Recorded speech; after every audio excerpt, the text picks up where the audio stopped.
Worked away. So here's what I need your help on. So there's a guy that stands at the McDonald's over by my house, by the dolls, and he's been there for ever since the weather's got decent. And he's homeless, man. He claims on the sign. He says, "I'm a homeless vet, need help." And so he's there every day. Every day I pass him. Every day he's there. He changes clothes, and he has to go somewhere at night. So I'd like to set up a sting. Like I'd like to follow him. And it's not illegal to tail somebody, right? No, that's legal. Is it? You just happen to be going where they're going. Is panhandling not illegal? I think it depends. There's some You can register. It is in like New York. New York, they really crack down on that. Can you register as a panhandler? There was a big article in the newspaper. It's been a couple of years, maybe several years ago now, because the Merle Hay exit on I-80 is like a hot spot, and they were talking about some of those guys make 35, 40 grand a year just sitting on the interstate. There was an old story about a guy I think out of L.A. who he would put on his raggedy clothes and all this stuff, maybe even a long scraggly wig or something, and then he'd do that all day, and then he'd go in the back alley with like his Mercedes, literally, and he made 100 grand a year. And they put down panhandle or whatever. That's their occupation. Oh yeah, it's a legitimate IRS deal. Really? Well, but if it's legitimate, can you lie? Can you tell falsehoods on the sign?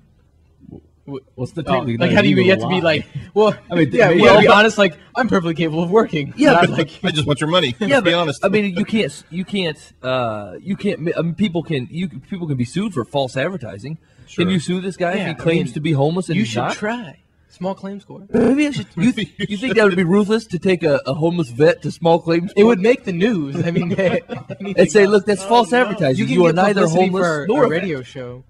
I don't know. Yeah. It's true. There's got to be at least one of them. At the same time, it's pretty hard work. I would not want to do that job. No, when it's like really, really hot or really, really cold, or even if it's just a nice day. I don't want to just sit there and. Yeah, the problem is, that's probably a crappy job too, because you make your most money in the most destitute of situations. Yeah. Like if it's pouring down rain and you're still, I'm homeless, man. I need help. Yeah. They're like, oh man, that dude's rough. He's not even hiding. Well, what are you gonna do with the people that want to buy you a sandwich? And you're like, well, I think my wife gave him a McDonald's gift card once. Yeah. And ever since she told me that she did, I've kept my eye on him. Yeah. Like you sneaky weasel. That was my gift card. I'm on to you. I had a double cheese coming. I'm gonna stake him out. Like, I don't know. I mean, because he's out there for a long time. But, I mean, he's got to call it a day at like 8, 9 o'clock. Yeah. I'm going to stake him out in the parking lot. I'm going to follow him home. See where he goes. Hire an investigator. That's costing me money. He's good. You could pray for him, Mike. Yeah. Instead of following him around. Well, I want to make sure he's a liar first. Maybe he's on the up and up. Doesn't he need prayer either way?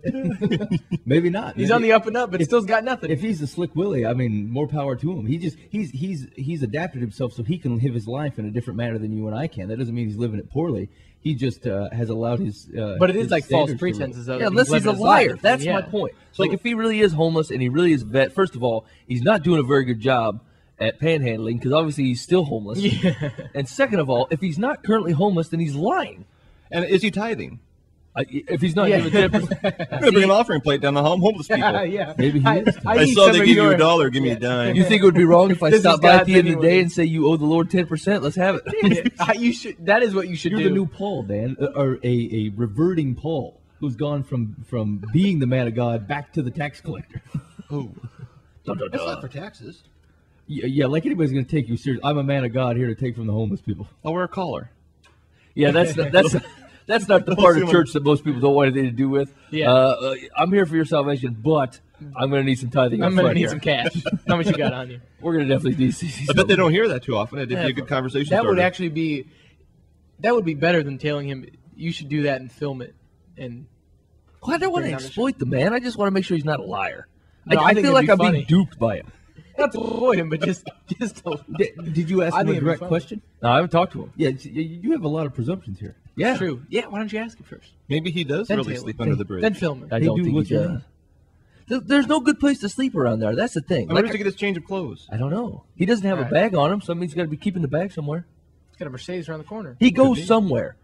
Don't they always say home is where your heart is? So if your heart is under a bridge, you are not homeless. He's not happy. Not homeless is where your heart is. His sign should say, I am without constructive building material. I don't have an adequate shelter. And that's even a stretch. I mean, a Kaibo is a good place to sleep. Where would you sleep if you were homeless?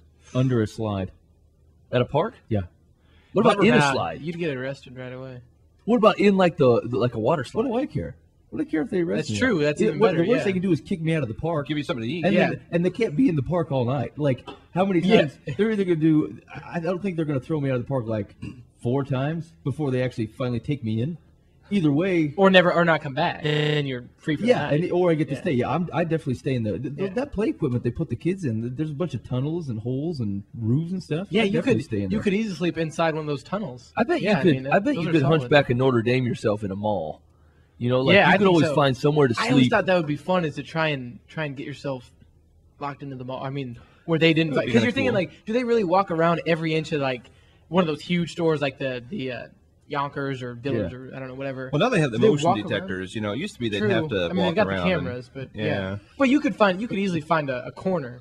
You know. Remember when we were gonna try to buy Southridge Mall? Yeah. And turn it into the million. You could buy it for nothing. Is there any stores open in there? Yeah, been there for years. Oh no, it's terrible. It's half empty. It's not doing well. That's the truth. Well, it hasn't for like 20 years. I don't think it's been that long. Well, it's been probably 10. Oh, wow. That's half of your original statement. Well, I scaled it back. 10, 20. That's more accurate. Grand It's assumption. been a million years. Southridge has been in the tanker. Okay, 10. I rounded. But we were going to buy it. I think did we tell you this about Daniel? I remember you talking we were going to buy it. We were going to change it to the $1 million mall. That's right. Yeah. Where's Brett Rogers? How much were you going to buy it? Brett, if you listen to the show, I'd like you to work on this. This seems like something you might be able to pull off. Yeah, so we buy the mall, and you pay like $15 to get in, or $20 to get in, or whatever. And we've hidden a total of $1 million in this mall. Yeah, and you got to find it. There's like 1,000 balloons up on the ceiling, and you can try to shoot them down. There might be money in there. You're getting like people with guns in. Well, we have to give you the pea shooter or something. Yeah. And even better, charge them $1 for a shot or something. Yeah, give even more. There's a rock climbing wall. There's like a bunch of activities where you could have fun even if you don't walk in any money. But the point is like if you pay us $20 to get in, it's like gambling, but with games. Like instead of table games or whatever, you're running around, you're climbing walls, you're shooting balloons, games of chance, and so you should probably walk out of there with $12. Right. Most of the time. Right. You might find a $50 voucher if you're willing to pull the fire alarm, which you thought was a fire alarm. It may very well exit out. It was a winner. Exactly. 200,000. And like every time there's a dispenser on the toilet, and every time you flush it, it kicks. You know, it could kick out a voucher for $3 or whatever. You push the hand dryer, maybe a voucher will come out. Or maybe it's a hand dryer. Yeah, could be right. But I mean, think if maybe it's dog poop. Let's say you could get in there. You might want to consider. You could get in there for $20. I mean, you could have a whole day worth of fun chasing money at the price of $20. True. And there's a guarantee there's $1 million in there somewhere. Like it's probably aggregate, like all put together. But there's a total of $1 million in there for the take. Every day, and whatever comes out. Do you actually have stores in there too, or you just empty it all out? Yeah, it's all. But you could have different activities in different stores or whatever. Right. And like you could run different things during the day where 9 o'clock all of a sudden we let loose a guy in a bowler hat, and if you can find him and steal his hat, there's $8 in there. And, so like you're running around looking for this guy. When you feel bad, dangerous. Once people start getting onto this bowler hat idea, the guy's like, I don't want to go out today. Yeah. John, get out there. But I don't want to go. We said it was going to get real pricey trying to the security in this place, because if there's $1 million for grabs, that means everybody around you is likely to have at least some money on them. And and some of the we were going to do with the Target, it was just going to be dark, dark in the Target, and there was going to be $200,000 on the floor in the Target. But I mean, you're on the dark in this abandoned Target. People got cell phones. We don't allow cheating. Yeah, we'll have to take all that stuff away, and we'll have like night vision cameras. Like we'll have guards in there with vision cameras to kind of see what's going on. Make smack people around when they can't see you coming. Yeah, we could back it up. If someone got the $1 million, they wouldn't get the $1 million the first day. Like it's all about this question from the chat. Could we back it up if someone got the $1 million the first day? Like the whole point would be, you'd have to be real smart about it, right? Just like if you open a casino, you might have $100 million on you. It's not all going to leave the first day. Like the chances are whatever. A gazillion going to happen. Right? I'd be the guy who loses the $1 million the first day and my business closes. So maybe the bonus part is though, is like if somebody showed up to rob you. They're in the same boat as everybody else. Yeah, like you gotta find it. You want $1 million? Good luck. It's like that. You can't just say go to a safe again. It's like it's in here somewhere. Please will be here in 8 minutes. Yeah, good luck.